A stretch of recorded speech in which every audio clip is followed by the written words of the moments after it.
Bismillahirrahmanirrahim. Alhamdulillahirabbil alamin wassalatu wassalamu ala asyrafil anbiya'i wal mursalin wa ala alihi wa sahbihi ajma'in. Subhanaka la ilma lana illa ma 'allamtana innaka antal alimul hakim. Rabbi shrah li sadri wa yassir li amri wahlul 'uqdatam min lisani yafqahu qawli. Ya alim 'allimna min ilmika kama tarda bihi 'anna. Ya Halim khalliqna bi khuluqil hilmi wa haqiqna bi haqa'iqil ilmi. Allahumma akhrijna min zulumatil wahmi wa akrimna bi nuril fahmi waftah alaina bi ma'rifatil ilmi wa hassin akhlaqana bil hilmi wa sahhil lana abwaaba fadlik wansur alaina min khazaini rahmatik ya arhamar rahimin wa ya arhamar rahimin wa ya arhamar rahimin. Amma ba'd. Para hadirin yang dirahmati sekalian, alhamdulillah kita bersyukur pada Allah kerana kita masih lagi dan kita telah diberi lagi kesempatan oleh Allah untuk kita meneruskan pengajian kita ini dalam cerita tentang bagaimana kita menjadi, apabila kita menjadi murabbi ataupun kita menjadi guru. Di sana ada beberapa adab-adab dan juga kesopanan dalam kita menjadi guru terhadap murid. Guru terhadap murid ni yang kita bincang pada pengajian yang sudahnya ialah di mana kita kena jadi bagaikan guru kita itu Nabi Muhammad sallallahu alaihi wasallam. Nabi Muhammad sallallahu alaihi wasallam dia telah mengajar pada kita tentang 3 perkara yang besar pada kita dalam hidup kita. Yang pertamanya dia cerita tentang perkara yang lepas, tentang bagaimana perjalanan hidup umat-umat yang terdahulu, dengan tujuan untuk menjadikan iktibar pada diri kita sewaktu mana kita hidup sekarang ini. Yang keduanya, Nabi Muhammad sallallahu alaihi wasallam tatkala mana dia menjadi guru ataupun dia menjadi nabi kepada ataupun menjadi rasul kepada ummah ini, Nabi Muhammad sallallahu alaihi wasallam dia mengajar tentang bagaimana nak hidup sekarang ini. Sekarang yang kita sedang hidup, perjalanan hidup kita. Kemudian yang tiganya, Nabi Muhammad sallallahu alaihi wasallam mengajar pada kita tentang mengenai bagaimana perjalanan hidup yang akan datang nanti. 3 perkara ni yang besar pada diri kita bila kita sebut saja kita ni menjadi seorang guru, maka kita kena jadi rabbaniyin. Rabbaniyin maksudnya orang yang meliputi 3 perkara ini. Ataupun kalau kita menjadi seorang pendidik dalam rumah tangga kita, dalam masyarakat kita, dalam negara kita, maka 3 perkara ni kita kena ajar dalam hidup kita ni. Hari ini yang kita sambung lagi pengajian kita dalam peringkat permulaan, kita cerita tentang akhlak kita ataupun adab kita menjadi murabbi ini. Hari ini kita sambung di sudut masalah yang ketiga yang termasuk amat penting pula, ialah didirikan suatu sarana pendidikan guna mengajarkan dan melaksanakan bagaimana cara untuk memperbaiki hati sanubari manusia. Perkara yang ketiga yang besar masalah di kalangan kita ialah kita diajar supaya ajar pada masyarakat bagaimana nak baiki hati. Nak baiki hati ni tak ada orang yang boleh mengajar perkara demikian. Dalam hidup kita ni, bila kita menjadi seorang guru ni, kita kena ajar bagaimana nak jadi seorang yang lemah lembut, bagaimana menjadi seorang yang tidak marah, ataupun bagaimana nak menjadi seorang yang pemaaf. Ajar dalam diri kita kerana nak didik diri kita ni supaya kita sentiasa jaga pada diri kita, jangan sampai peringkat hati kita ni jadi rosak. Kerana rosaknya hati, maka lama-lama rosaklah badan seseorang. Kita tahu benda demikian akan terhasil apabila seorang yang dia dah mula rosak hati dia, ataupun dia dah mula rosak yang namakan dengan hati dia, maka rosak banyak benda yang kita belajar sebelum daripada ni. Kerana hati ni dipanggil, hati ni raja dalam anggota badan. Bagusnya raja badan kita, maka baguslah anggota badan kita. Sebagaimana sebuah negara, bila bagusnya raja itu, maka baguslah rakyat dia. Demikianlah dalam hidup kita ada satu benda yang besar yang kita diajar supaya jaga. Jaga apa dia? Jaga hati. Hati kita ni diajar supaya jaga. Bila kita boleh jaga hati kita, maka baguslah anggota badan kita akan terbentuk terus. Dipanggil demikian. Kemudian serta berjalan dan menempuh jalan yang sebagus-bagusnya selama hidupnya ini, maka perlu sekali kita mengulangi ayat-ayat yang difirmankan oleh Allah. Di antara ayat yang Allah Subhanahu Wa Taala sebut, tentang bagaimana besarnya nilai seorang nabi, seorang pendidik ini kepada nak jaga hatinya. Begini, kama arsalna fiikum rasulan minkum yatlu alaikum ayatina wa yuzakkikum wa yuallimukumul kitaba wal hikmah wa yuallimukum ma lam takunu ta'lamun. Sebagaimana kami utuskan pada kamu rasul, Allah Subhanahu wa taala sebut, kama arsalna fiikum rasulan minkum. Rasul ini bukan datang di kalangan orang lain, tak, datang di kalangan kamu juga. Yatlu alaikum ayatina. Rasul yang datang ni tujuan kami hantarnya, tujuannya untuk mengajar ayat-ayat kami, membaca ayat-ayat kami pada kamu, bagi tahu pada kamu tentang ayat-ayat kami. Wa yuzakkikum, dan tugas rasul ni tujuan apa lagi? Untuk membersihkan jiwa-jiwa kamu, membersihkan hati-hati manusia. Ni tugas pendidik dipanggil. Rasul ni murabbi.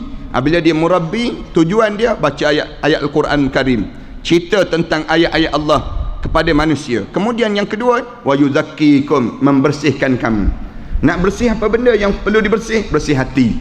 Bersih hati. Nak suruh Nabi dan Rasul ni bukan kerja dia nak mandikan orang, bukan kerja dia nak bersihkan rumah tangga orang, tak. Tapi kerja dia apa dia? Bersihkan hati manusia. Bersihkan hati manusia, jadi seorang yang pemaaf. Kita buat contoh yang mudah apa dia? Kita buat contoh yang mudahnya Nabi Muhammad sallallahu alaihi wasallam dengan Abu Lahab misal contohnya. Dianya didik diri dia ni lawan perasaan, jangan berdendam. Ziarah Abu Lahab sebanyak lebih kurang 72 kali dalam hidup Rasulullah SAW. 72 kali ziarah Abu Lahab. Pak cik masuklah Islam, pak cik, bagi tahu. Kemudian bersihkan hati sehingga Abu Lahab lawan Nabi Muhammad SAW. Kita belajar bagaimana Rasulullah SAW yang menjadi pemaaf. Ana cerita pada para hadirin sekalian sebelum daripada ni. Bersihnya hati Rasulullah waktu mana dia tolong wanita Yahudi yang dalam pasar tu, dibawa. Kemudian wanita Yahudi tua ni sebut pada Rasulullah, dia kata, kamu ni pemuda yang baik, bagus. Dia sebut pada Rasulullah SAW, kamu ni seorang yang bagus, kamu ni yang seorang yang baik. Cuma aku nak pesan pada kamu, dalam bandar ni ada seorang yang jahat, nama dia Muhammad.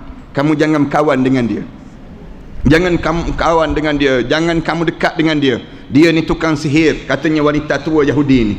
Sebut ada Rasulullah berulang kali. Rasulullah diam saja sampai wanita tua ni dah dalam keadaan tua dia. Rasulullah sallallahu alaihi wasallam sampai peringkat buta mata dia. Rasulullah pergi ziarah, siapkan makanan, suap ke mulut wanita tua ni. Sambil suap tu, wanita tua tu makan, kunyah. Sambil kunyah sebut lagi. Dia kata, wahai pemuda, kamu jangan kawan dengan seorang budak muda, nama dia Muhammad. Muhammad ni jahat, disebut demikian. Muhammad ni kalau kamu jumpa dengan dia, teruklah kamu. Kalau kita jadi Rasulullah agak-agak macam mana? Ana rasalah kita ambil gerpu tu, kita rodok-rodok je dalam mulut dia. Nak sebutnya kalau kita jadi Rasulullah. Tapi Rasulullah SAW ajar, didik jiwa dia, didik umat dia. Nak suruh apa dia? Kamu maafkan dia. Pernah dalam sejarah, kita baca dalam sejarah semalam tak silapnya, anak sebut dalam kuliah, di mana Rasulullah sallallahu alaihi wasallam diadu waktu mana Rasulullah duduk dengan sahabat-sahabat. Tiba-tiba datang seekor burung tu datang. Kemudian burung tu datang dekat dengan Rasulullah. Kemudian dia bunyi suara, bunyi suara. Lalu Rasulullah SAW terdiam. Rasulullah sallallahu alaihi wasallam sebut burung tu nama Hamarah, tak silap anan. Nama burung tu nama burung Hamarah. Kemudian burung tu dia bunyi, sahabat-sahabat memandang pada burung tu. Lepas pada memandang pada burung, Rasulullah SAW tanya sahabat-sahabat, siapa yang ambil anak burung ni? Anak dia kehilangan. Ada orang yang datang curi anak dia. Dia mengadu pada aku tentang bagaimana anak dia dicuri, katanya Rasulullah sallallahu alaihi wasallam. Nak sebutnya gambaran, Rasulullah ajar jangan kamu buat khianat pada orang. Jangan kamu buat khianat pada orang, kerana burung pun mempunyai perasaan, datang mengadu pada aku ni, bagaimana ada orang buat khianat, curi burung, curi anak dia dalam sarang tersebut. Nak sebut je gambaran apa dia? Rasulullah didik sahabat-sahabat. Didik, kalau kita baca dalam sejarah, sahabat dididik. Umar segarang-garang dan sebengih-bengih manusia, bengis Umar. Tapi Rasulullah SAW didik wa yuzakkikum. Tugas Rasulullah mendidik jiwa-jiwa manusia untuk dibersihkan jiwa manusia daripada seorang pembunuh. Umar dahulu seorang pembunuh anak perempuan hidup-hidup. Kemudian apabila dia menjadi sahabat Rasulullah sallallahu alaihi wasallam, dia di antara orang yang jiwa dia jernih. Waktu mana petang-petang hari je dia menangis. Waktu mana dia menangis, bila orang tanya pada Umar, kenapa kamu menangis wahai Umar? Aku teringat waktu mana aku zaman jahiliah dahulu. Kenapa? Sayyidina Umar pun cerita, di zaman jahiliah dahulu aku diberi seorang anak perempuan yang cantik. Kemudian apabila aku diberitahu aku dapat anak perempuan, merah padam muka aku. Sayyidina Umar dicerita benda demikian. Kemudian lepas itu aku besarkan dia, aku didik dia. Apabila anak aku ni membesar dan besar, anak aku dah boleh panggil abah, boleh panggil ayah ni, aku satu hari aku ajak anak perempuan aku ke tengah-tengah padang pasir. Kemudian anak perempuan aku ni tanya, nak ke mana abah? Nak ke mana ayah? Tanya soalan demikian. Kemudian aku buat tak peduli sampai tengah-tengah padang pasir, aku gali lubang. Waktu mana gali lubang, anak aku duduk tepi lubang memandang pada aku. Kemudian dia tengok pada aku, dia sapu pasir-pasir yang melekat turun badan aku. Kemudian anak aku dia ambil kain, dia lapkan peluh-peluh aku. Sayyidina Umar cerita benda-benda demikian. Waktu mana dia cerita, kemudian lepas pada aku dah tenggelam dah kepala aku lompat naik ke atas. Bila tenggelam lompat naik ke atas, aku tolak anak perempuan aku, katanya Sayyidina Umar. Bila aku tolak anak perempuan aku, kemudian anak perempuan aku manggil nama aku. Aku timbus anak perempuan aku sehidup-hidup. Waktu mana aku timbus ini, waktu mana timbus saja anak perempuan aku manggil, abah kenapa dengan saya abah, kenapa dengan saya abah ni. Waktu mana sebut saja demikian, Umar menangis sehingga basah janggut Sayyidina Umar. Kemudian Sayyidina Umar kata, apalah dengan dosa yang aku lakukan dahulu, mudah-mudahan Allah terima keampunan terhadap dosa-dosa yang aku lakukan sebelum daripada ini. Ini cerita-cerita sebegini ni yang menyebabkan Sayyidina Umar berubah pribadi dia. Siapa yang mengubah pribadi Sayyidina Umar? Pendidik pada Sayyidina Umar. Siapa yang mendidik Sayyidina Umar? Iaitu Rasulullah sallallahu alaihi wasallam. Rasulullah sallallahu alaihi wasallam mengubah pribadi, wa yuzakkikum, menjadikan manusia ni sebersih-bersih manusia, membersihkan kembali kekotoran jiwa manusia. Kemudian yang tiganya, wa yuallimukumul kitaba wal hikmah, mengajar kamu kitab-kitab dengan penuh kebijaksanaan. Wa yuallimukumul kitaba wal hikmah, mengajar manusia segala bagaimana ilmu-ilmu kebijaksanaan ini. Nak jadi manusia yang cerdik ni dengan Islam. Kamu tak akan jadi cerdik selagi mana kamu tidak ada Islam. Kamu sebutlah kamu belajar apa pun, kamu hebat macam mana sekalipun, katakanlah kamu masuk PhD bagaimana sekalipun, kalau kamu tidak ada Al-Quran, kamu tidak ada hadis Rasulullah sallallahu alaihi wasallam, kamu dianggap bodoh. Kenapa bodoh? Kerana manusia ni tidak sekadar untuk hidup di dunia tak, tapi dia kena hidup sampai ke akhirat. Kitab mana yang boleh mengajar pada kita tentang bagaimana perjalanan di alam barzah, bagaimana kehidupan di akhirat, kalau tidak daripada Al-Quran dan hadis Rasulullah sallallahu alaihi wasallam? Al-Quran mengajar kecerdikan manusia. Al-Quran mengajar keindahan hidup manusia. Sebab itu Allah Subhanahu wa taala sebut, wa yuallimukumul kitaba wal hikmah. Allah mengajar kitab-kitab dengan penuh kebijaksanaan. Melalui siapa dia? Melalui Nabi, itu Rasul Nabi Muhammad sallallahu alaihi wasallam. Wa yuallimukum ma lam takunu ta'lamun, dan yang keempat, mengajar kamu apa sahaja yang kamu tidak ketahui. Maknanya dalam hidup kamu ni jahil, asal kamu ni jahil. Kullu mauludin yuladu alal fitrah. Tiap-tiap manusia yang lahir ni lahir dalam keadaan fitrah. Fitrah manusia nak sebutnya dalam keadaan bersih. Bersihnya mereka ni. Kemudian bila hidup saja mereka dikotori. Mereka mula dikotori. Sebagaimana kita naik kenderaan. Beli kereta, mula-mula beli kereta bersih. Mula-mula beli kereta tu bersih. Dalam keadaan bersih kereta ni, dalam keadaan bersih, lama-lama kita bawa berjalan, lama-lama kotor. Ya, lama-lama kotor. Demikian juga manusia. Manusia ni asal lahir bersih. Kemudian lepas pada itu, kamu menjadi lama-lama menjadi kotor pada diri kamu. Dan kamu dah mula tak mengerti. Apabila kamu dah mula cuai dalam hidup, apabila hidup ni dah mula berkawan dengan orang tu, kenal orang ni, kenal keadaan begini, akhirnya kamu tak tahu matlamat dalam hidup kamu. Siapa yang nak mengajar pada kamu matlamat hidup kamu kembali? Nabi Muhammad sallallahu alaihi wasallam. Nabi Muhammad ni contoh unggul Nabi dalam hidup manusia. Contoh unggul yang dinamakan dengan pendidik kepada, yang dinamakan dengan umat manusia ini. Sebenarnya setiap masa itu ada beberapa penyakit dan hal-hal yang baru yang terjadi. Setiap keadaan ni, masuk tahun yang baru ada penyakit baru. Penyakit baru ni sentiasa ada. Penyakit-penyakit yang berlaku di kalangan manusia. Bukan penyakit lama tu satu, penyakit baru ni satu lagi. Datang lagi penyakit yang baru. Zaman-zaman dahulu ada penyakit ni? Tak ada. Sekarang ni ada. Sekarang ni semakin ada. Semakin banyak penyakit-penyakit dipanggil. Bertambah usia tuanya dunia ni semakin tua, semakin banyak penyakit. Di antara penyakit baru ni apa dia? Banyaklah kalau kita sebut. Selain daripada penyakit yang disebut dengan jasad manusia, penyakit dalaman manusia ni sendiri. Penyakit dalaman apa dia? Penyakit malas, dengki, khianat. Ni penyakit dah lama dah. Kemudian penyakit baru ni, penyakit jadi edit, penyakit jadi ketagih. Ketagih apa dia? Ketagih Facebook misal contohnya. Ketagih apa dia? Ketagih tengok internet, ketagih ni penyakit ketagih baru. Penyakit baru ni, orang sibuk baca Facebook, orang tak baca Quran. Ni penyakit baru ni. Facebook tiap-tiap pagi, celik mata buka Facebook dulu. Kemudian Quran tak baca lagi. Bukan orang tempat ni orang Australia ni dipanggil. Nak sebutnya gambaran ni penyakit baru. Dulu tak ada penyakit ni.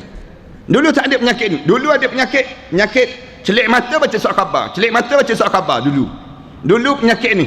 Dulu orang-orang yang apa dia pencen je pergi ke kedai, minum kedai kopi, ni penyakit.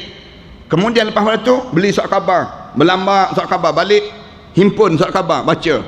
Kemudian sekarang nak baca surat khabar malah dah. Tengok apa dia? Tengok dalam internet, baca dalam ni penyakit baru. Dunia kita ni sedang berpenyakit. Dulu tak ada penyakit ni. Ini datang penyakit baru dipanggil demikian. Banyak lagi lah contoh-contoh yang lain. Penyakit kesan dipanggil. Dan memang pada masa kini juga ada beberapa penyakit dan hal-hal yang baru yang timbul. Oleh sebab itu, haruslah seorang yang dapat dinamakan orang alim, yang mengenal Tuhan, yang mengenali Allah, dipanggil alim Rabbani, apabila ia dapat mengubati segala macam penyakit yang timbul di zamannya. Penyakit orang yang alim ni, orang alim dia kena tahu penyakit ni timbul dah di kalangan mereka ini sendiri. Di kalangan orang alim pun, di kalangan ustaz-ustaz pun ada penyakit juga. Penyakit gila glamour misal contohnya, ni penyakit juga. Penyakit apa dia? Penyakit di kalangan ustaz, nak letak harga-harga yang mahal, camah minta bayaran misal contohnya, penyakit juga. Ni penyakit ni kena tahu. Kalau dulu-dulu orang camah lillahi ta'ala aja misal contohnya. Tapi sekarang tak, dia dah letak dah. Boleh sejam pertama 2,000. Sejam seterusnya dia letak bayaran sekian dan sebagainya. Ni penyakit dunia akhir zaman dipanggil demikian. Juga macam-macam penyakit yang ada dalam semua waktu. Itulah yang merupakan tanda keberhasilan dalam mengerjakan tazkiyatun nafsi, yang pasti ia pasti berjaya di dunia dan di akhirat. Nah, orang yang menjadi pendidik dia kena tahu penyakit ni bagaimana nak atasi penyakit yang baru yang berlaku di kalangan kita. Macam mana biasa sebut kan, dulu-dulu orang sihir orang ni begitu je, sihir melalui angin, sihir melalui makanan. Sekarang tak, orang boleh sihir melalui Facebook misal contoh, orang sihir melalui SMS, orang boleh sihir melalui telefon. Dulu-dulu mana ada kita dengar sihir melalui Facebook, tapi sekarang kita dengar sihir melalui Facebook berlaku. Maknanya jin-jin pun ICT juga zaman kita ni. Gambaran bagaimana orang boleh buat sampai tahap demikian. Gambaran yang sedang berlaku ni, maknanya kita kena tahu macam mana kita nak mengubati penyakit yang sedang berlaku di kalangan masyarakat kita. Sejak zaman dahulu telah timbul 4 macam mara bahaya. Kalau kita berbicara tentang cerita zaman dahulu, ada 4 penyakit yang melanda di kalangan umat-umat sejak dahulu sampai hari ini. Berlakunya penyakit ini, iaitu irja', penyakit irja'. Yang kedua tasyayyi' dipanggil. Yang ketiga kharijiyah, dan yang keempat i'tizal dipanggil. Ini penyakit ni, penyakit yang terlibat dengan hati. Pada dasarnya irja' itu ialah acuh tak acuh kepada segala macam amalan.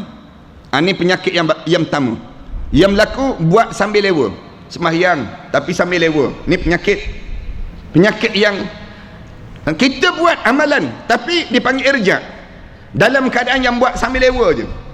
Baca Quran, baca tapi tersandar tepi dinding, buka mata tertutup, buka tertutup mata ni. Akhirnya tertidur. Sambil lewa je kita buat. Irja' dipanggil. Tak buat dalam keadaan yang orang panggil betul-betul bersungguh. Kalau kita buat, sepatutnya kita semayang yang berkualiti. Patutnya kita baca Quran yang berkualiti. Patutnya kita buat apa saja, biar berbaloi yang kita buat. Bila kita buat haji yang berkualiti. Buat apa dia? Buat amalan biar berkualiti. Tapi tak, ada orang yang buat, dia sambil lewa. Alah, buat je lah, dia kata. Memenuhi suasana disebut. Memenuhi keperluan, memenuhi sekadar untuk nak, daripada orang kata kita tak semayang, baik kita semayang, tapi semayang sambil lewa, yang menyebabkan acuh tak acuh. Bertudung, tapi acuh tak acuh bertudung. Nutup aurat, bertudung, tapi acuh tak acuh pada diri dia. Maknanya dalam keadaan yang dia buat sambil lewa. Sambil lewa ni penyakit yang berlaku yang pertama, yang berlaku di zaman dahulu. Kemudian semua ditinggalkan, yakni yang baik-baik dan berguna untuk umat yang berlakunya. Kemudian sedangkan dasar tasyayyi' ialah timbul kefanatikan kepada apa yang disebut sebagai keluarga Rasulullah sallallahu alaihi wasallam. Ini penyakit yang kedua yang berlaku. Di mana penyakit yang kedua terlalu fanatik terhadap keluarga Rasulullah sallallahu alaihi wasallam. Dia lebih daripada keluarga Rasulullah. Dia tak syekh pun. Dia tidak tidak habib pun. Dia tidak habib. Tapi apabila dah letak selempang, dah berjalan, dia pun lama-lama dia jadi habib terus dia. Dia tidak keluarga Rasulullah SAW pun. Dia orang biasa je. Orang kampung biasa je asalnya.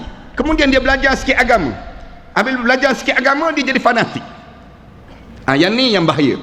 Ni penyakit ni pun sedang melanda kita di kalangan kita pada hari ni.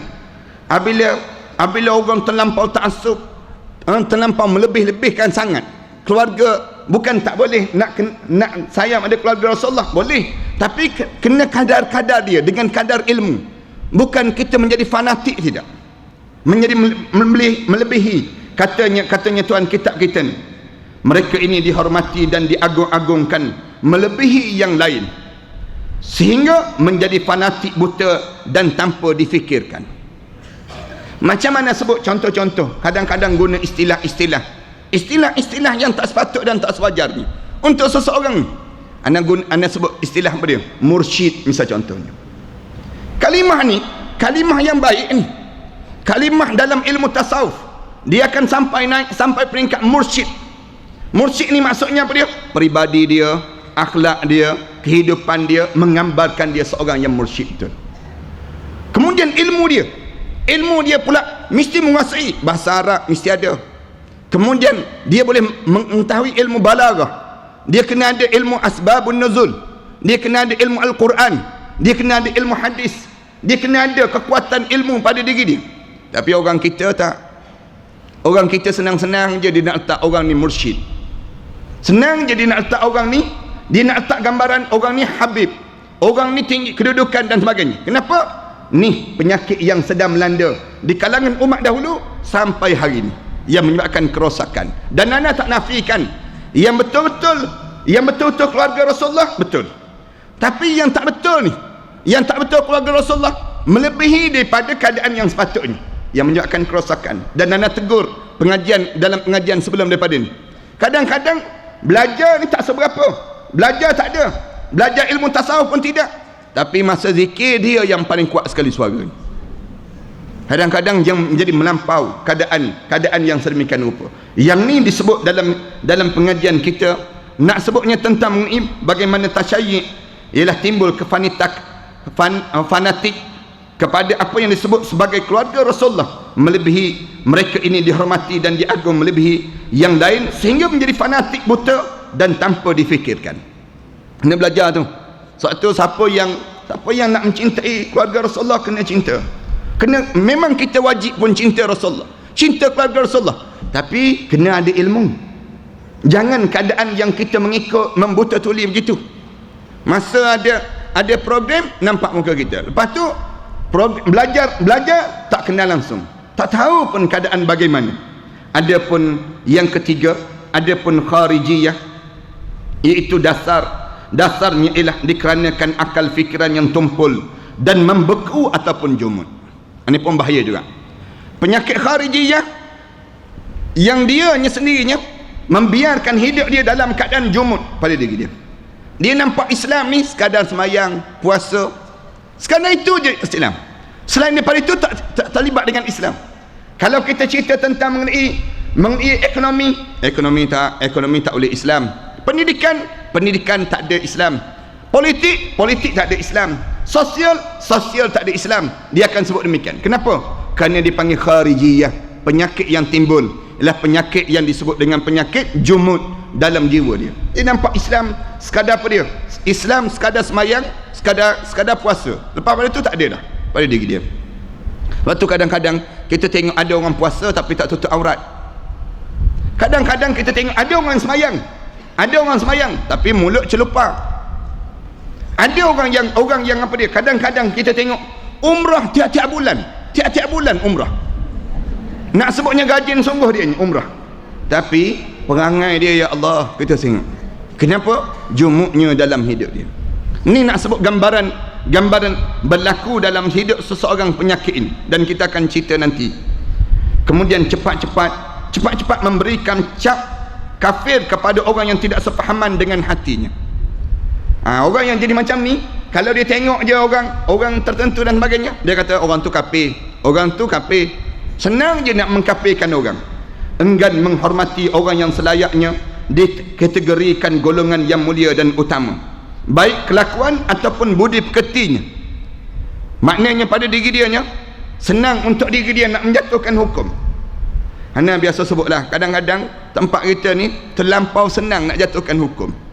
Ada setengah-setengah ustaz ataupun ustazah yang sedang nak menjatuhkan hukum. Jangan. Islam bukan sekadar kita menjatuhkan hukum. Kita diajar supaya nahnu du'ah la qudah. Kita ni pendakwah menyebut tentang ajaran agama, bukannya kita menjatuhkan hukum. Hukum tu kita serah pada siapa? Pada orang yang selayaknya, qadhi, pada mufti, orang yang ni bertanggungjawab dalam menjatuhkan hukum. Kita jangan jatuhkan hukum, orang ni kafir, orang ni munafik, orang ni tak ada. Bukan kerja kita menjatuhkan hukum. Yang menjatuhkan hukum, kerja menjatuhkan hukum ni yang namakan siapa dia? Yang disebut dengan ulama-ulama yang sewajarnya dan mempunyai kekuatan ilmu yang sungguh-sungguh. Suatu siapa yang nak menjadi mufti, dia kena ada ilmu, 12 ilmu. Paling tidak 12 ilmu. Kalau mufti tak boleh bercakap bahasa Arab, bukan selayak jadi mufti. Kalau qadhi tak boleh bercakap bahasa Arab, tak boleh baca kitab Arab. Qadhi tak boleh baca bahasa Arab, kitab Arab, macam mana dia nak menjatuhkan hukum? Kalau dia tak ada ilmu balaghah, macam mana dia nak jatuhkan hukum? Suatu orang yang selayaknya, orang yang paling alim di kalangan kita, yang ni orang ni boleh jatuhkan hukum, orang ni selayaknya untuk dibetulkan dalam masyarakat. Kita banyakkan kena gam kita nak sebutnya gambaran, kerana kitanya cepat sangat menaikkan orang, letakkan taraf orang tu, taraf orang ni naik terlampau cepat sehingga kan kadang-kadang orang tak selayak naik. Yang inilah yang Rasulullah sebut akhir zaman nanti orang alim ni dimatikan oleh Allah. Inna Allah la yaqbidu ilman intiza'an. Allah tak cabutkan ilmu ni mengejut begitu. Walakin biqabdil ulama. Tapi Allah nak cabut ilmu, Allah matikan ulama. Mati ulama, tinggal juhala, tinggal orang jahil. Waktu mana tinggal orang jahil ni, mereka akan sibuk tanya di kalangan mereka. Mereka akan tanya tentang pada orang jahil. Apabila tanya saja pada orang jahil, faftu fadallu wa adallu. Orang jahil ni keluar fatwa, dia sesat dan dia menyesatkan orang lain pula. Ya, akhirnya orang tanya, melacur ni kalau terdesak boleh tak boleh? Dia akan jawab, kalau terdesak bolehlah, dia sebut. Kalau terdesak. Kenapa dia? Kerana apabila dia sudah menjadi pada diri dia, dia sudah tidak mempunyai kekuatan ilmu dan juga hebah dalam hidup dia. Ni timbul benda-benda demikian. Orang tanya, judi boleh tak boleh? Judi tak boleh kalau tak ada lesen lah. Kalau ada lesen boleh, dia sebut. Kenapa? Kerana hasil daripada dihilang yang namakan dengan kekuatan ilmu dalam hidup dia. Benda-benda macam ni yang terjadi. Kemudian enggan menghormati orang yang selayaknya dikategorikan golongan yang mulia dan utama, baik kelakuan ataupun budi pekertinya. Selain itu mereka mereka tadi keimanannya sebenarnya menembus ke kerongkong lehernya. Maksudnya apa dia? Menjaga periuk nasinya. Nak jaga periuk nasi ni, kadang-kadang nak tanya orang alim, orang yang ada ilmu ni, yang ni halal ke haram? Halal ke haram? Dia tak boleh nak sebut lah. Bersalam di antara lelaki dan perempuan halal ke haram?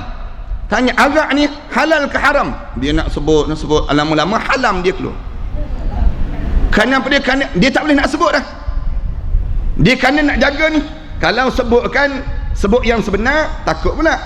Nak sebut yang salah, nanti kan tak betul dengan ilmu pula. Nak sebut yang sebenar, nanti hilang jawatan pula. Sampai peringkat ni, iman dia menembusi kerongkong dia. Maksudnya apa dia? Dia menjaga periuk nasi dia, menjaga dalam orang-orang yang ada agama ni, dia merosakkan sampai peringkat demikian. Apa lagi sampai ke hatinya yang tiada kesucian jiwa itu. Selanjutnya dasar i'tizal. Selanjutnya yang keempat, penyakit yang keempat, i'tizal, ialah bergegas memberikan pentakwilan dan ratifikasi, ataupun padahal ia sama sekali tidak mengetahui masalah-masalah keagamaan. Kadang-kadang dia tak belajar dalam bab tu, tiba-tiba dia terlampau cepat nak sebut hukum. Dia tak belajar tentang hal tersebut, tiba-tiba dia nak sebut tentang hukum. Menjadi satu kesalahan pada diri dia. Ni i'tizal. Kadang-kadang ustaz-ustaz tak belajar dalam bidang tertentu. Kalau ana ni ada bidang yang ana belajar, tapi ana tak tahu tentang satu bidang, ana jawab tentang satu bidang, maka di waktu itu dipanggil i'tizal. Penyakit yang melanda seorang pendidik menjawab satu benda yang tak sepatut dia jawab. Ana buat contoh yang mudah untuk dipahami.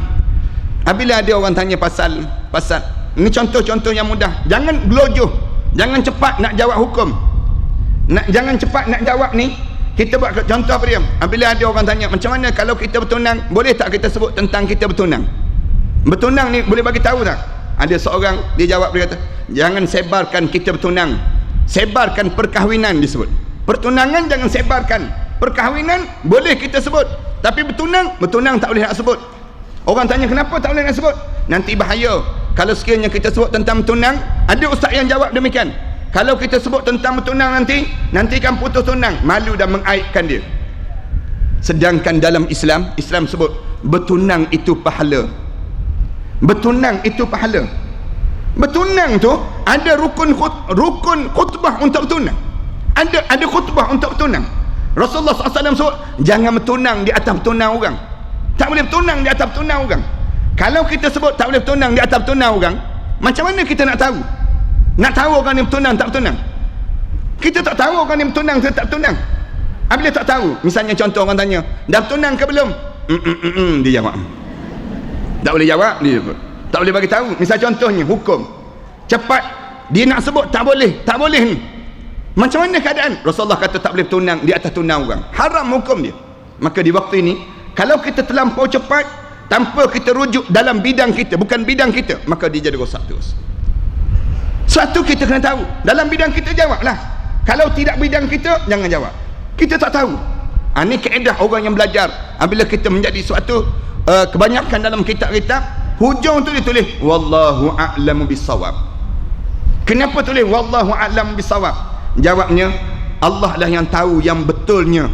Yang benda sebaliknya serah pada Allah Subhanahu wa taala. Yang betulnya dipanggil demikian. Jikalau boleh kita salin dalam bahasa kita, maka makna irja ialah malas melakukan kebaikan. Ni kalau tak hafal pun tak apa, tak masuk periksa ni. Jangan pula lepas pada ni berjalan sambil bawa kitab irja apa dia, kharij apa dia. Kita jadi demikian. Nak sebut ni penyakit yang berlaku. Maka makna irja ialah malas melakukan kebaikan. Kalau bahasa yang mudahnya, dia jadi malas je nak buat kebaikan. Ni penyakit yang melanda. Mana kata tasyayyu'h ialah fanatik kepada keluarga dan keturunan Rasulullah sallallahu alaihi wasallam dengan cara berlebih-lebihan, melampau-lampau pada diri dia. Pun bahaya juga. Dia ada kadar-kadar dia. Kemudian kharijiyah ialah belagak pandai dalam masalah agama, sedangkan sebenarnya adalah amat bodoh dan berani menafsirkan ajaran-ajaran agama sekehendak hatinya sendiri. Di Malaysia kita ni adalah orang yang betul-betul alim, yang belajar. Anda tengok orang yang belajar di India, belajar di Pakistan, belajar di Syria, belajar di Jordan, belajar di yang disebut dengan Mesir dan sebagainya. Memang Allah bagi kelebihan ilmu pada mereka. Tapi boleh bilang dengan jari je di Malaysia kita. Anak sendiri pun jahil, tidak kata termasuk di kalangan orang alim. Orang alim ni macam Anak sebut tadi, dia kena betul-betul menguasai lebih kurang 12 ilmu. 12 ilmu ni Anak mengerti orang-orang yang alim. Allah yarham Ustaz Ishaq Baharum misal contohnya. Ni di antara orang yang Allah bagi kelebihan ilmu, kealiman pada dia. Allah mati dah dia. Kemudian Allah bagi pada ulama-ulama sebelum daripada ni. Misalnya kita contohkan dengan daripada Tok Kenali. Orang yang Allah bagi kelebihan pada dia, ilmu-ilmu demikian. Ilmu bahasa dapat, ilmu mantik dapat, ilmu-ilmu yang ada. Ni orang yang Allah bagi kelebihan pada dia. Dia boleh tafsir Quran, dia boleh apa dia? Dia boleh tahu hukum fiqh, dia tahu sebab penurunan Al-Quran Karim. Ini betul-betul orang alim. Tapi selain daripada itu, banyakkan rujukan je. Kita kena rujuk pada orang yang selayaknya dan sewajarnya di kalangan kita. Beruntung kalau perhatikan, ada lagi orang-orang yang alim yang kita boleh menumpang ilmu dengan dia. Kalau kita tak boleh menumpang ilmu dengan dia, tak ada dah orang macam ni merosakkan kita. Dia akan jadi macam yang Anda sebut pada minggu yang sudah. Ramai mana ustaz-ustaz yang goreng je. Dia mengajar, dia goreng saja di kalangan jemaah. Maknanya apa dia? Dia ilmu tu, dia ulang benda yang sama pada dia. Yang menyebabkan akhirnya kita tahu, ni ada benda yang dia tak tahu. Dia akan jadi demikian. Akhirnya yang merosakkan di kalangan masyarakat. Faham ke tak faham? Buat faham. Ini contoh menjadi pendidik, dia panggil menjadi seorang guru. Kemudian dan i'tizal ialah secepat-cepatnya mengemukakan pendapat dalam hukum suatu persoalan tetapi tidak sesuai dengan apa yang diajarkan oleh Allah dan juga Rasulnya. Nah, hal-hal yang sebagaimana di atas itulah yang merupakan penyakit pada masa kita sekarang ini. Penyakit yang melanda di kalangan kita. Mungkin sekali akan muncul dalam bentuk yang berbeza-beza, tetapi penyebabnya sama saja. Penyebab sama saja. Penyakit-penyakit itu pasti akan timbul terus di sepanjang masa. Bentuk yang satu hilang, tentu akan timbul bentuk yang lain. Maka daripada itu, orang yang merasa dirinya sebagai seorang yang alim dalam agama, wajiblah memberikan penawar ataupun ubat yang jelas, yang jitu, dan jangan sekali-kali salah membuat resepinya ataupun ubat untuk penyakit tersebut. Ini jangan sampai ditunda-tunda. Jadi wajib segera disembuhkan apabila memang sudah ada kenyataan dan betul-betul terdapat di suatu golongan. Maksudnya, orang yang diberi ilmu oleh Allah, dia mesti berperanan dalam masyarakat untuk membetulkan masyarakat. Jangan biarkan masyarakat dalam keadaan terawang-awangan. Jangan bersuaralah dalam menyebut tentang kebenaran. Jangan kita menjadi bisu dan menjadi diam semata-mata kerana apa dia? Nak mempertahankan kedudukan kita. Jangan sampai beringat demikian. Kita diajar supaya apa dia? Sebut tentang kebenaran. Wala yakhafuna laumata laim. Jangan kamu takut dengan celaan orang yang mencela. Jangan. Ini sifat orang yang mengajar dalam mendidik, walaupun benda tersebut pahit pada diri kita. Anda buat contoh yang mudah. Kadang-kadang kan kita tak sampai hati nak tegur menantu kita yang tak tutup aurat. Kita tahu menutup aurat wajib, tapi nak sebut pada menantu kita, boleh tak kamu tutup aurat? Boleh tak nak keluar daripada rumah, ambil kain tudung, tutup elok-elok? Kita nak tak sampai hati. Setengah-setengah orang tak sampai hati nak tegur menantu dia bangun sembahyang subuh. Biar je menantu dia tidur, terbongkang je kat depan TV. Maknanya tak sampai hati dia. Kenapa tak sampai hati? Kita tanya, kenapa tak sampai hati? Alah ustaz, kalau tegur-tegur nanti kang, nanti dia mengajuk, dia sebut. Nanti kalau sebut-sebut banyak kan, nanti dia jauh diri pula, nanti tak nak balik. Tak sampai hati. Padahal kita tahu. Tapi kenapa kita tak buat? Kita mendiamkan kebenaran di waktu itu. Di akhirat nanti, anak menantu kita ni, dia sampai di padang mahsyar, dia akan dakwa depan Allah. Ya Allah, inilah mak mertua aku dahulu, ni bapak mertua aku dahulu ni ya Allah. Dia tak pernah tegur sekali pun aku ya Allah. Dia akan dakwa balik pada kita. Kerana apa dia? Kerana kita tak pernah menegur tentang kebenaran pada mereka. Kita takut merajuk, takut nanti tak balik, macam-macam gaya yang kita bimbang, akhirnya menyebabkan kerosakan pada mereka pula.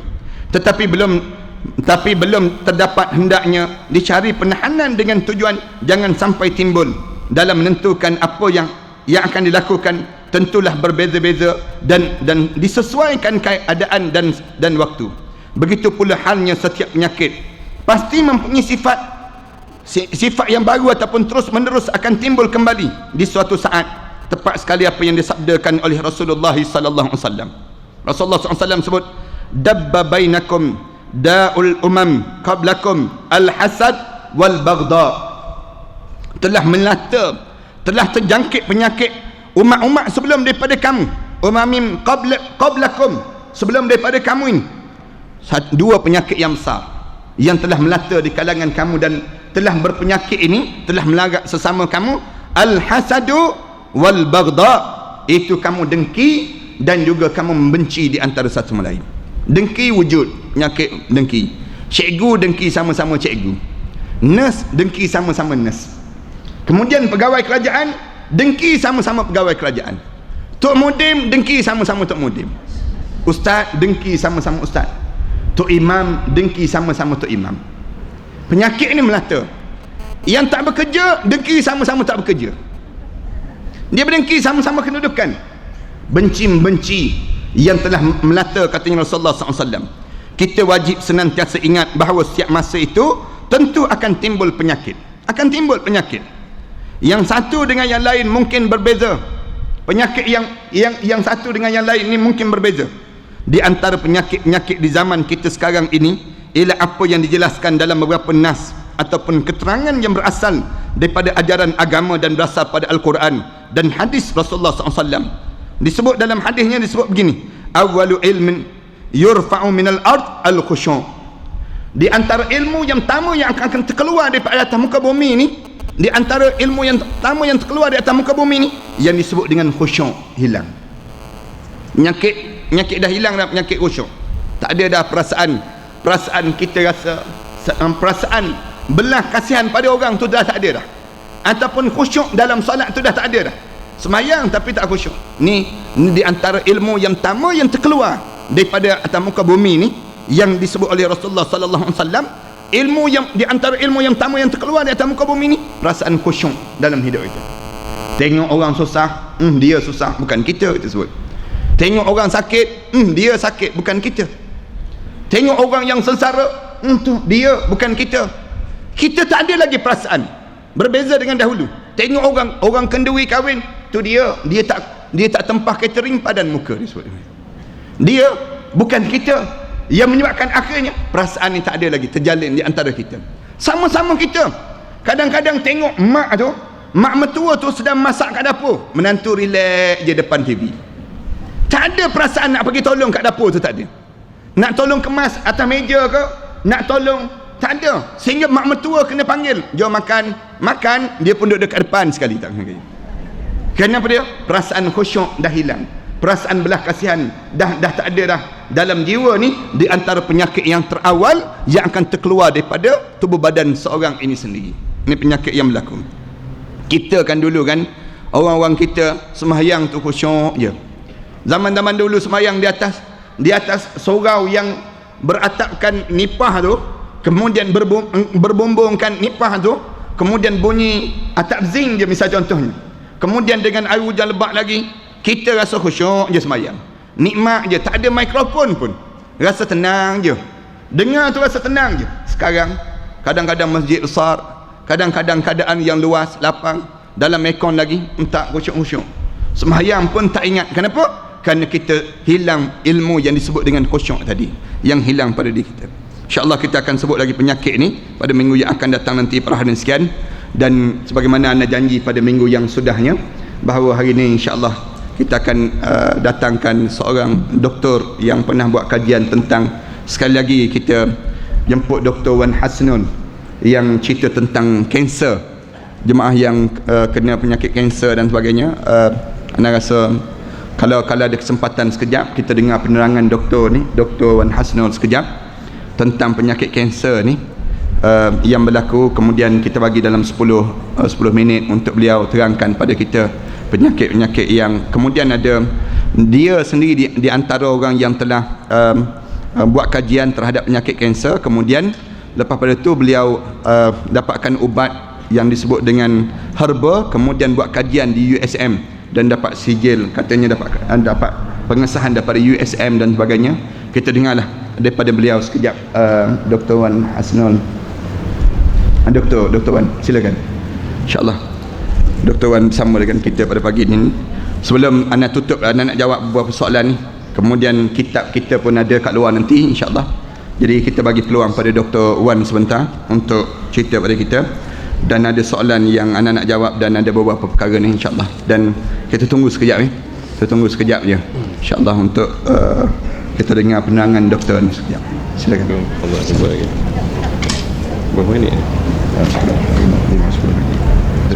lagi. InsyaAllah.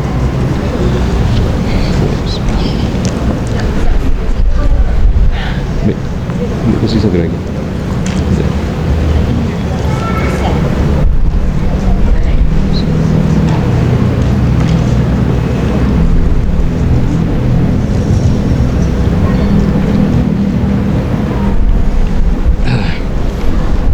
Tolong bagi kad nama agak-agak. Agak-agak kad nama. Tolong bagi kad nama. Hari tu saya tak sempat lagi. Tolong bagi kad nama.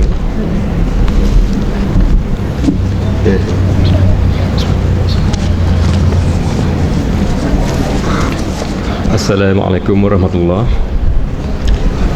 Saya Wan Hasnul Hadi Wan Hasan, seorang penyelidik bioperubatan dan juga juruanalisis kimia, terutama dalam bidang onkologi, yakni kajian kanser darah.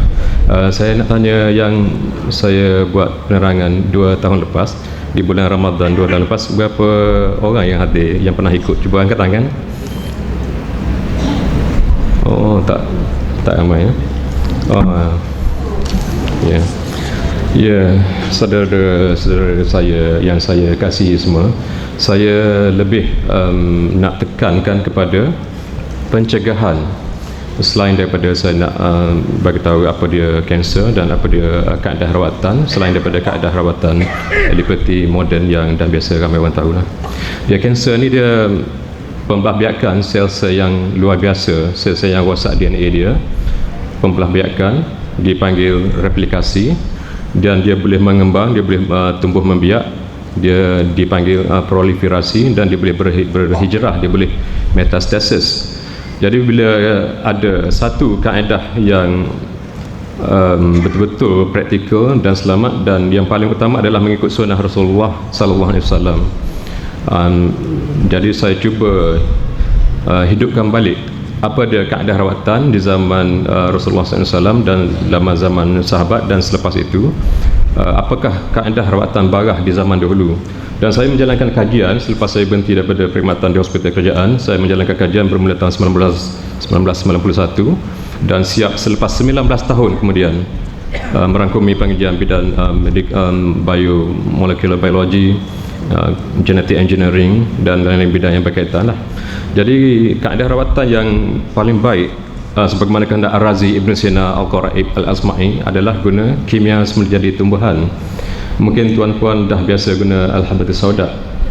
Itu saya sangat-sangat menggalakkan lah, Al-Habbatus Sauda. Bahan-bahan aktif di dalamnya memang dia boleh menyeluti sel kanser dan dia boleh memecahkan sel kanser. Dan kita ada banyak lagi yang tumbuh-tumbuhan yang sunnah Rasulullah SAW guna yang kita belum tahu.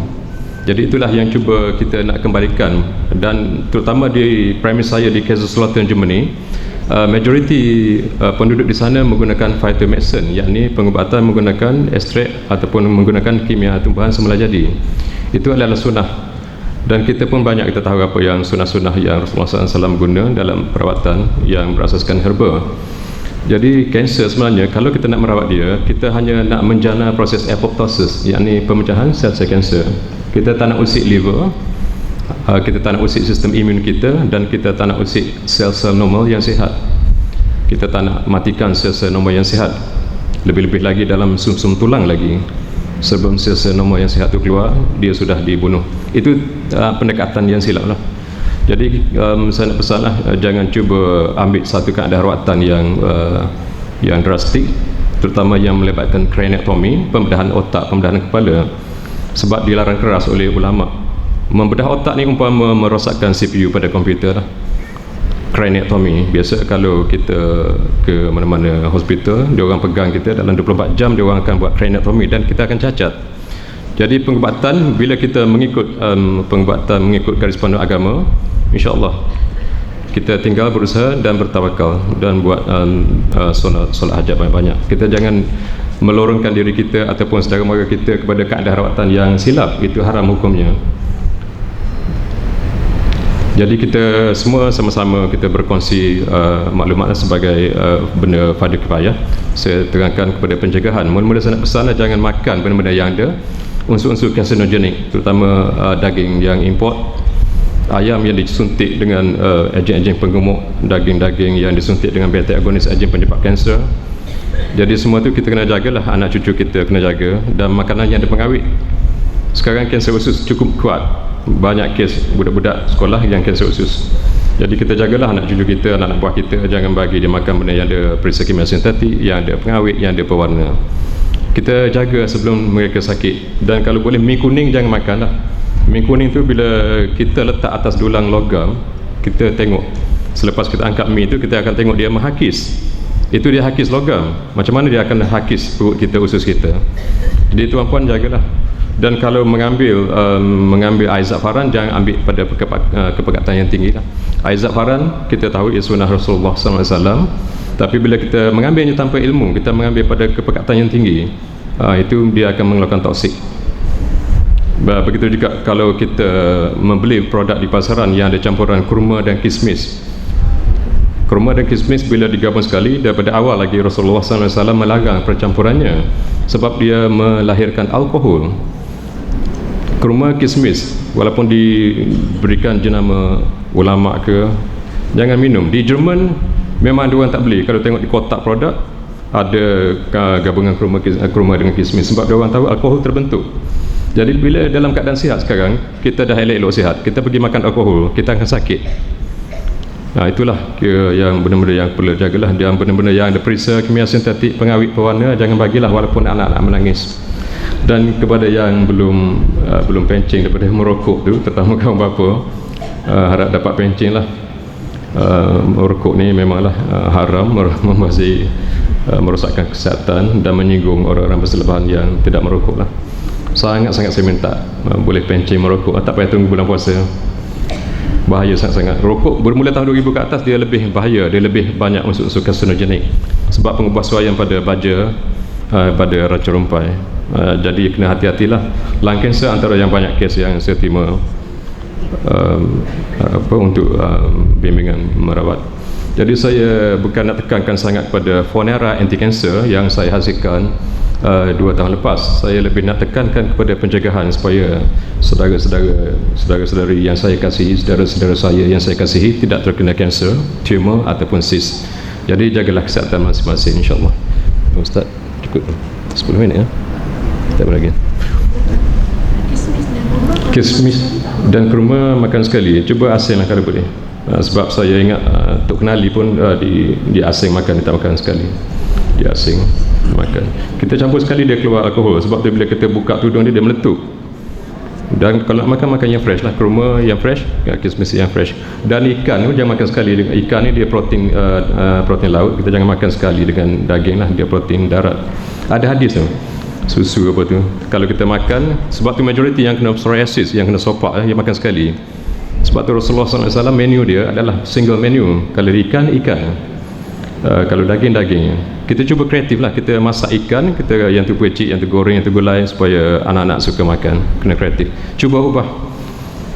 Dan saya nak pesan sebelum saya terlupa, saya nak pesan lah, kalau ada tuan-puan terutama dalam kenderaan, habuk-habuk di tempat alas kaki tu cuba buang, sebab dia akan menyeluti paru-paru bronkiol kita. Banyak orang tak perasan, aircon dah kuat, habuk-habuk di kaki tu kita tak pernah buang, dia naik dan kita sedut. Dan kipas-kipas angin kat rumah cuba tengok ada habuk ke tidak. Orang ingat dengan habuk ni setakat habuk je. Habuk sebenarnya bakteria. Banyak orang tak perasan. Saya tengok kadang saya pergi rumah-rumah kawan yang doktor ke, yang ustaz ke, yang bagai macam-macam profession, saya tengok kipas angin, saya geram masa nak ambil nak cuci. Di bila-bila kipas, di jang-jang kipas, kena cuci lah tuan-puan.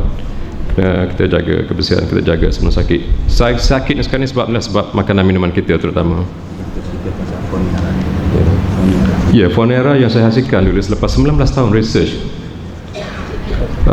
Lama sebab saya cuba siapkan untuk semua jenis kanser. Dia ada 7 formula asas dan 40 formula pecahan spesifik. Dan dulu saya import daripada Germany, saya import daripada India, daripada China, daripada Mexico. Harganya yang cukup mahal. Sekarang kita hasilkan sendiri, harganya 25% lebih murah daripada produk import lah. Fonera ni dia berfungsi, Fonera dia mengandungi RIP, ribosome inactivating protein. Dia boleh menyalut dan memecahkan sel kanser. Juga dia mengandungi styrofoam derivative SPD, dia boleh menyalut dan dia boleh memecahkan sel kanser.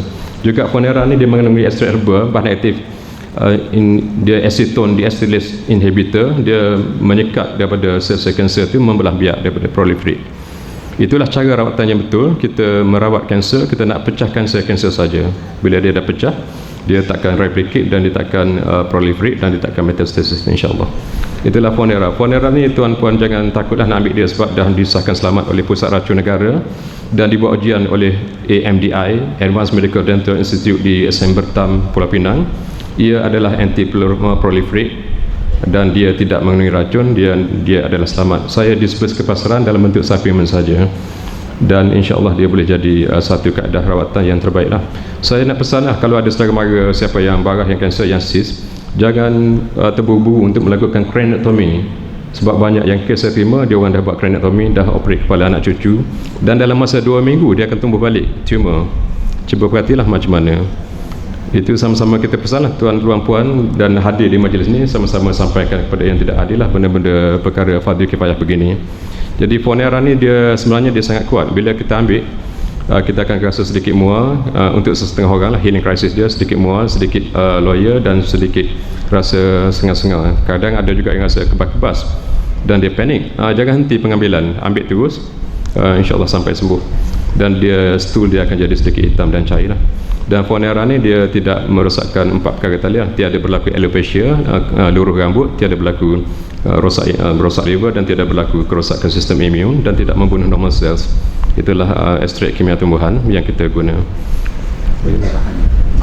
Ya, bahan-bahan dalam Fonera antara yang kita guna adalah pokok kenerak, pokok keladi tikus, pokok raja dewa dan macam-macam pokok lagi lah. Dia ada 8 herba yang kita boleh tanam dan 7 herbalia. Itulah Fonera, isolasi pengasingan bahan-bahan aktif yang berpilih.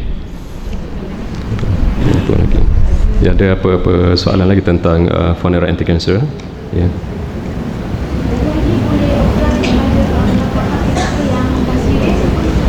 Ya, kepada tahap paliatif, yakni tahap 4, crucial stage, cuba ambil double dose lah, 15,000 mg pagi, yakni 1 paket, dan malam pun 15,000 mg double dose. Dan pada yang duduk di final stage, jangan ambil morfin ya. Kalau ada saudara mara di hospital yang doktor bagi painkiller morfin, jangan bagi. Sebab pengalaman saya ajar mengucap 2 kalimah syahadah, dia orang tak boleh mengucap. Tak perlu ambil morfin. Hospital kita memanglah painkiller terakhir morfin, jangan bagi. Mabuk lebih kuat daripada mabuk arak ya, kalau morfin. Ya, insyaAllah.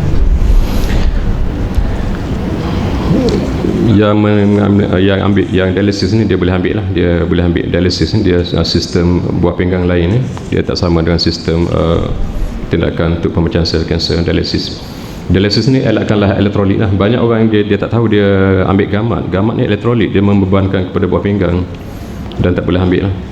Jadi kalau yang kanser buah pinggang pun insyaAllah kita ada formula yang spesifik. Pada stage 1 dan stage 2 boleh ambil pengambilan yang normal. Saya nak pesanlah kalau ada yang leukemia, jangan buat bone marrow ya. Bone marrow walaupun doktor di hospital swasta ataupun kerajaan menekan tuan-puan, saya sure jangan buat.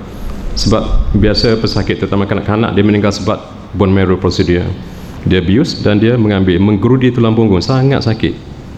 Daripada peripheral blood pun kita dah boleh tahu leukemia, tengok bacaan sel darah putih blast berapa, no point, tak payah buat bone marrow. Cuba tengoklah kebanyakan saudara mara kita yang leukemia meninggal sebab bone marrow, bukan sebab leukemia itu sendiri. Itulah beza pendekatan lipid moden. Saya pun bidang lipid moden, cuma saya tambah bidang phytomedicine yang saya perhatikan tahun 1990 dulu. Majoriti yang sembuh seluruh dunia adalah daripada pendekatan phytomedicine. Dan phytomaster yang paling tersendiri adalah ia sunnah Rasulullah SAW. Phytomedicine, kimia tumbuhan kita guna untuk perawatan. Dan tuan-puan teruslah ambil air zam-zam. Apa-apa pemakanan nabawiyah yang Rasulullah SAW makan, kena terus ambil lah. Kira macam zanzabil, macam halia. Halia ni kalau orang yang hamil di awal kehamilan, orang mual-mual di awal pagi, dia hyperemesis gravidarum, cuba ambil, tak payah ambil drug lain, ambil halia je. Dan bagi orang yang sakit sangat pun, nak jadi painkiller pun boleh halia. Itulah kelebihan makanan sunnah. Begitu juga rumman, delima, pomegranate yang disebut dalam Quran, dia menguatkan jantung dan dia menguatkan perut. Itulah kita kembali kepada yang asal, yang hak. Saya bertegas, kita nak merawat, dan kalau tuan-puan ada majlis muzakarah dengan mana-mana onkologis tuan-puan, boleh jemput saya lah, dan saya paling selesa kita akan buat muzakarah secara langsung mungkin di stesen Bernama TV lah. Mungkin ada di kalangan 55 orang onkologis yang nak tahulah apa dia pendekatan phytomedicine. Kita bukan untuk bertanding, kita cuma nak orang sihat, kita cuma nak memecahkan sel kanser, apoptosis, itu saja. Itulah dia kita buat dengan elucidation saintifik, dengan kita tidak meninggalkan hasil daripada yang kita belajar, garis panduan dalam Al-Quran dan hadis. Itulah. Ada apa lagi lagu nak tanya?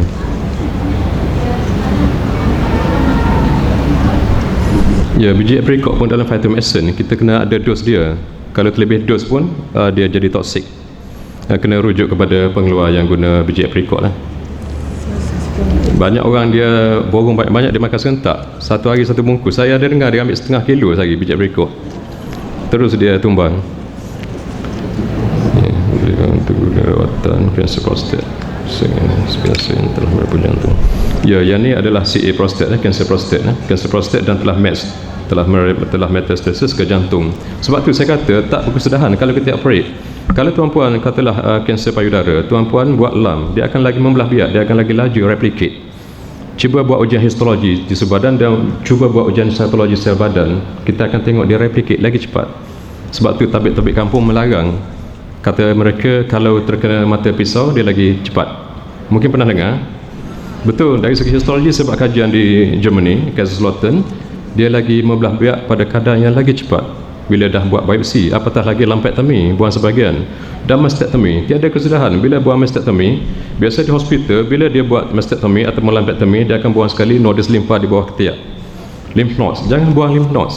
Lymph node adalah untuk perjalanan darah putih antibody, dia tak boleh nak bergerak, dia U-turn, dia berterabur sistem. Jangan buang nodus limfa, sangat-sangat berharga Allah Ta'ala buat anggota tubuh kita. Walaupun satu urat, jangan buang. Tapi kalau di hospital, lumpectomy, dan dia akan buang lymph node. Tuan-puan cuba tengok internet, lymph node dissection plus side effects. Lymph nodes removal, dia ada 5. Loss of sensation, bruise, stiffness, pain, dan swelling. Apa dia makna yang saya sebut tadi, makna bruise, B-R-U-I-S-E. Tengok definition internet, bruise.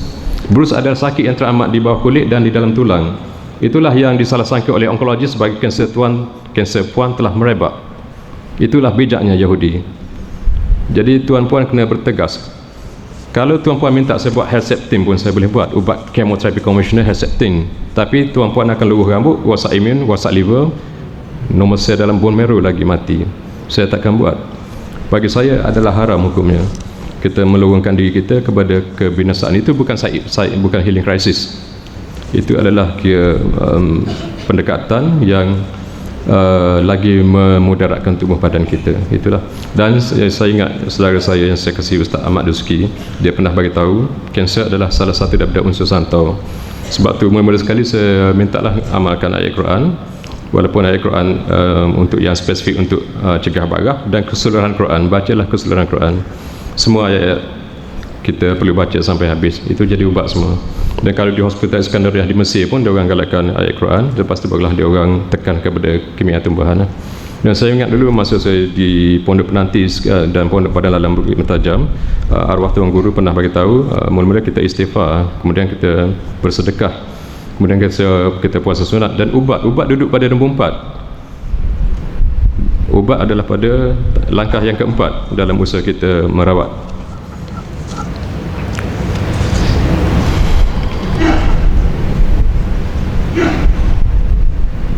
Dia cuba hentikan pemberian steroid kepada pesakit ni yang dia ada kanser antara jantung dengan paru-paru lah. Memang dia tak operate lah kalau duduk antara jantung dengan paru-paru. Jadi yang paling baik adalah kita menjana apoptosis dengan ekstrak kimia tumbuhan. Dia pergi macam magnet, dia melekat kepada sel-sel kanser tertentu dan dia akan memecahkan lah, dia akan menyalut, dia akan memecahkan lah. Ada soalan lain lagi? Tengok. Dan kita tengoklah macam mana kita tengok di Eropah sana, macam mana yang saya pernah sebut adalah Profesor Dr. John Barwick, Profesor George Matthews, Profesor George Adam, dan Profesor banyaklah di luar negara sana, Dr. Alan Greenberg yang pakar-pakar onkologi yang mengarang buku-buku onkologi perubatan, Dr. Stephen Levine, Dr. Otto Robert, Dr. James Duke, banyaklah di luar negara sana yang saintis yang hebat-hebat lah. Profesor Dr. William Lee, saintis yang cukup hebat pun dia orang guna tumbuhan. Dan dia orang pernah tanya saya, kenapa orang Islam tak nak guna tumbuhan, sedangkan dia kata Prophet kita Muhammad sallallahu alaihi wasallam, Rasulullah sallallahu alaihi wasallam menggunakan tumbuhan. Itu saya tak boleh nak jawab. Lebih banyak saya tengok yang ambil pemakanan andabuyah ke orang Eropah sana, dia orang makan rumman, makan delima, dan macam aloe vera. Aloe vera pun ada dalam hadis sabir, Rasulullah sallallahu alaihi wasallam panggil sabir aloe vera. Itulah yang banyak kita lupa. Kadang kita tengok aloe vera, kita tengok barang orang putih. Sebenarnya kena ada dalam hadis. Dan lemon, limau, turanj kan Ustaz kan? Turanj. Itulah amal lah. Satu lagi satu pemakanan andabuyah, insyaAllah kita kekal sihat lah. Cuma jangan lupa lah kepada pendekatan rawatan yang betul. Kalau orang kanser, dia tak boleh ambil kolostrum ya. Kolostrum ni ada satu syarikat direct selling yang banyak doktor-doktor jual. Dia mengandungi egg yolk kolostrum. Katanya baik untuk orang kanser. Bukan, kolostrum kalau tanya bidang homeopati pun, tanya profesor bidang homeopati pun dia larang. Pada keadaan sel-sel kanser tengah zahir, kita tak boleh ambil kolostrum. Dia akan lagi kebal sel kanser. Begitu juga dia sarang burung walit. Jangan ambil ya, dia ada epidermal growth factor light. Kita tak boleh ambil sarang burung walit masa tengah sakit kanser, tumor ataupun cyst. Walaupun direkomend oleh doktor, hati-hatilah sebab doktor bisnes. Dan walaupun jus yang direkomend oleh duta produk yang bergelar ustaz pun, hati-hatilah kalau dia gabung sekali kurma kismis. Dan kadang dia cuba memusingkan hadis, dia kata tak apa sebab sikit. Tidak, saya belajar hadis dulu memang tak boleh. Dan saya pernah tanya arwah Abu Hasan Ali An-Nadwi, katanya hadis tu hadis sahih, tak payah petikai lah, jangan campur sekali kurma kismis. Ini kanser yang bagus. Brain stroke. Brain stroke ini bidang stroke lah. Kalau melibatkan, dia ada ubat lain dalam bidang phytomedicine. Untuk stroke pun dia ada. Cuma kalau dia tak payah operate apa-apalah, daripada scan pun kita boleh tahu lah. Dan breast pun sekarang ni, kalau kita tengok yang pusat diagnostik radiologi Profesor Dr. Haji Rahman di NR Medical dekat Stadium Shah Alam dia gunakan ada scan untuk nak tahu orang tu ada kanser ataupun tidak. Maknanya dia, kita tak payah buat biopsi lah. Biopsi ni memang saya, kalau orang buat biopsi dan dia minta saya buat rawatan, kadang saya sangat-sangat terkilan bila dah buat biopsi, sebab saya susah sikit kita nak pecahkan sel kanser, dan mungkin kita kena buat modification formula. Tengok lagi. Ya, ada lagi. Ada. Ya, Fonera ni sebenarnya dia ya, sebab dalam tubuh kita dia dah ada sel-sel yang rosak DNA. Dia akan berakhir dengan 3 keadaan: senescent, maknanya dia dormant, ataupun dia akan menjadi tumor dan kanser, ataupun dia akan apoptosis, mati. Jadi untuk pencegahan ambil satu paket sehari lah untuk 10 hari untuk pencegahan. Ya boleh. Boleh, lelaki perempuan boleh. Sebab untuk pencegahan sebab kita nak pecahkan sel-sel yang rosak DNA dia. Sebab tu saya pesan supaya berhenti merokok. Bila kita menambah lagi peratusan kerosakan sel-sel, yakni DNA yang rosak dalam sel, dia akan zahir kanser lah. Kita merokok, maknanya dia sel-sel yang rosak DNA dia bertambah, dan kadar kerosakan DNA pun bertambah, dia akan zahir kanser lah. Sebelum dia zahir, kita cuba matikan dia lah. Sebelum dia activate, kita cuba matikan dia dengan produk-produk seperti Fonera lah. Ada dengan Ustaz ada, dan dengan saya ada. Cuma kena sabar tuan-puan, sebab kita selalu kehabisan stok. Sebab 7 herba liar bukan senang nak dapat, dan 8 yang boleh kita tanam lah. Tumbuh-tumbuhan kita nak ambil ni pun kita selawat, kita minta izin Nabi Elias, dan kita pastikan orang asli yang ambil tu pun, yang petik daripada pokok tu pun orang Islam. Kita tak bagi orang asli bukan Islam yang petik. Dan petik pun kena rakam video, tidak saya tak ambil. Dan mixing pun saya buat sendiri lah. Sebab kita kena minta izin dengan Allah Ta'ala nak buat ubat, ya Allah. supaya sembuh hamba-hambamu dan senang nak buat ibadat. Itulah kita jaga semualah insya-Allah. Dan kita nombor satu, kita paling jaga integriti. Dan banyak syarikat phone sticker dia nak ambil, dan bila dia orang ambil kita tahulah dia akan jual dengan harga berganda-ganda, dan kami kekal buat jualan sendiri sekarang. Satu lagi.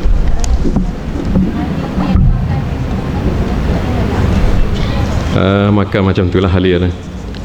Makan macam itulah halia, insya-Allah. Makan macam tu, buat macam orang tua dulu dia buat ulam. Makan macam tu. Orang tua dulu dia bijak. Tengok. Bismillahirrahmanirrahim. Alhamdulillah, kita ingat kalau kita nak penjelasan yang lebih lanjut, rasa jemaah sekalian boleh jumpa dengan Dr. Khalid, insyaAllah. Dan Foniara tu pun doktor dah umum dah dalam 2 tahun yang sudah, dan kesannya alhamdulillah ramai yang positif, dan ada juga kesan yang kita dapati masing-masing berbagai-bagai, tapi yang positif itu banyak, lebih kurang 80%, di mana sebelum daripada ini kita ada seorang kanak-kanak yang dan dia pertumbuhan dalam sebesar bola golf, kemudian ambil dia amalkan, akhirnya hilang, tinggal sebesar lebih kurang hit lalat saja yang adanya, yang kesan daripada amalkan Foniara yang doktor umumkan ini. Dan untuk pengetahuan jemaah sekalian, lepas pada ini dapatkanlah boleh jadi yang doktor sedang buat ni akan dipackingkan, yang lepas pada ni ada beberapa buah syarikat yang sudah nak beli.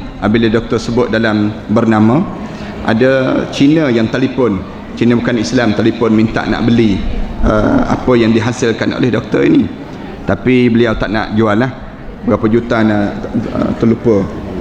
Dia tawarkan 15 juta untuk nak beli yang disebut dengan apa ni, yang formula yang dibuat oleh doktor ni.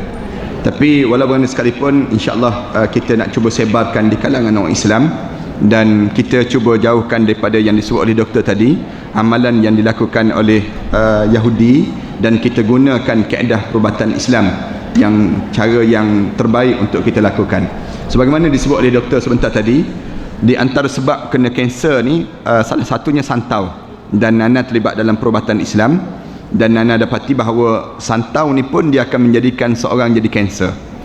Kita nak cam seorang tu kenakan santau, dia mula jadi susah untuk tidur malam, kemudian dia mula biru-biru di bawah mata dia, kemudian tanda-tanda dia akan batuk berpanjangan. Pergi cek doktor kata, doktor bagi ubat dan sebagainya, tak boleh pulih juga. Kemudian lama-lama dibiarkan dia akan jadi kanser pada lung dia akan jadi menyebabkan akan kerosakan pada dada dia. Ini biasa jadi demikian. Ada kanser sampai peringkat pergi ke, kalau dia makan dia akan pergi sampai kepada perut. Demikianlah di antara kesan daripada amalan-amalan yang jahat yang dilakukan oleh setengah-setengah di kalangan kita ni sendiri. So itulah dalam perubatan Islam, orang yang kena santau, dia kena kanser, biasanya kita akan buat dua-dua. Satu yang kita cadangkan Foniara tadi, dia makan. Kemudian yang kedua, kita akan tepuk untuk keluarkan balik yang disebut dengan apa ni, racun-racun ataupun miam-miam buluh yang ada dalam tubuh badan dia ni akan keluar nanti. Cerita panjang tu susah lah. Kita kena bawa ayam golek 2 ekor, kemudian bawa pula yang namakan dengan pisang 2 tandan. Kita cerita balik lah, insyaAllah. Cuma yang jumpa dengan doktor nanti, jemaah boleh jumpa lah, insyaAllah. Jadi anda nak sebut Foniara ni ada sikit lagi stok dia. Siapa yang nak buat untuk menjadikan jadi amalan pun boleh.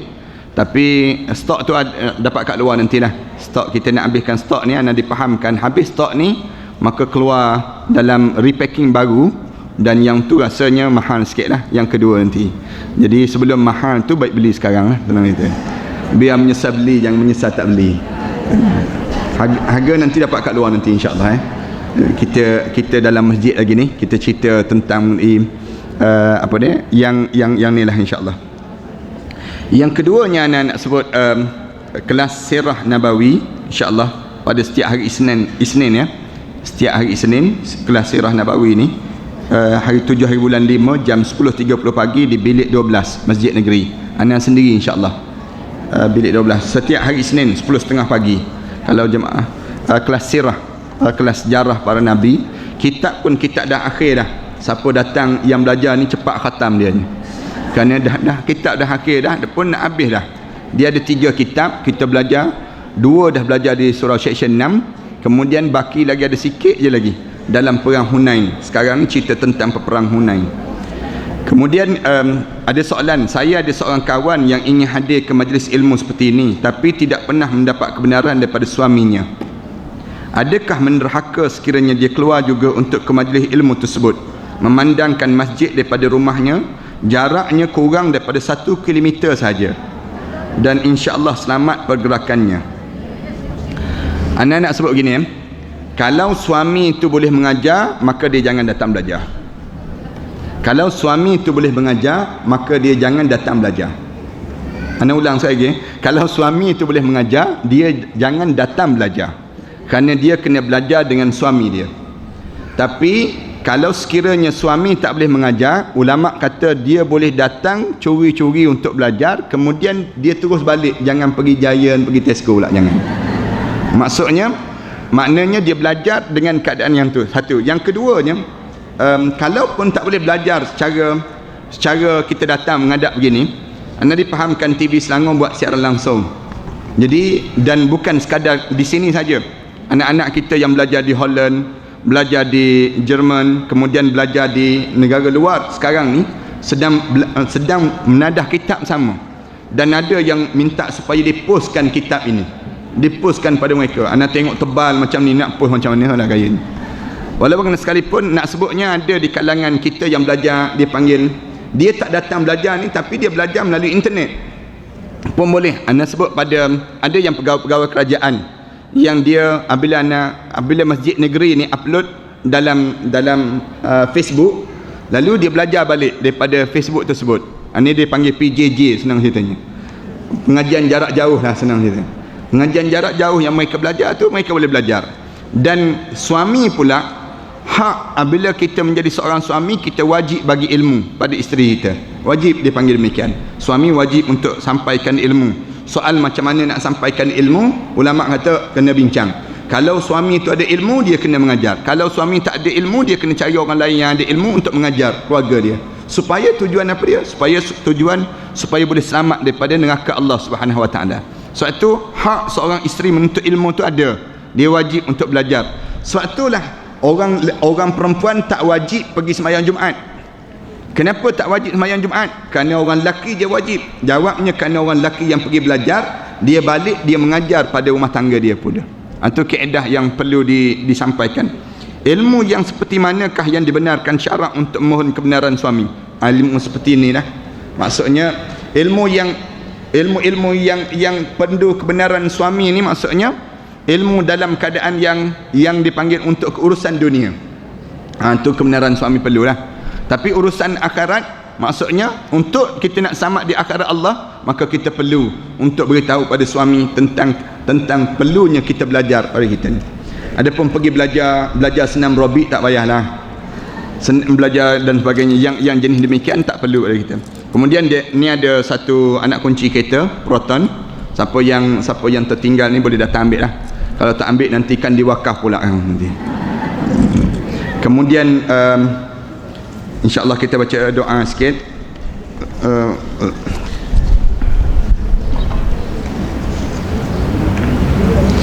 Ustaz telah menyebut nama-nama ulama yang telah meninggal dunia untuk masyarakat buat rujukan. Masih adakah berapa ulama yang kita boleh buat rujukan dalam hal agama masa kini? Tok Guru Ni Aziz, Tok Guru Haji Hadi Awang letakkan ideologi kepartian ke tepi. Kenapa masih ramai tidak menghormati ulama seperti mereka? Kena tanya mereka lah. Kena tanya yang tak hormat, dia panggil demikian. Siapa yang dia, selagi mana kita ada ilmu, orang yang ada ilmu, belajarlah. Walaupun dengan musuh kita boleh belajar. Kita buat contoh yang mudah. Waktu zaman Rasulullah sallallahu alaihi wasallam menahan orang-orang dalam perang Badar, menjadi tawanan dalam perang Badar. Orang ni diberi tawaran sama ada bayar ataupun mengajar. Walaupun dengan musuh, maksudnya dengan musuh tu kita boleh belajar. walaupun dengan musuh dapat ilmu dengan tujuan untuk menyelamatkan ilmu pada diri kita. Jadi dalam diri kita ni jangan kitanya kalut sehinggakan sampai peringkat kita mengenepikan ilmu yang wajarnya ada pada seorang yang alim di kalangan kita. Kalau orang tu alim, wajib kita belajar di kalangan kita supaya kita akan menambahkan ilmu pada diri kita ni sendiri.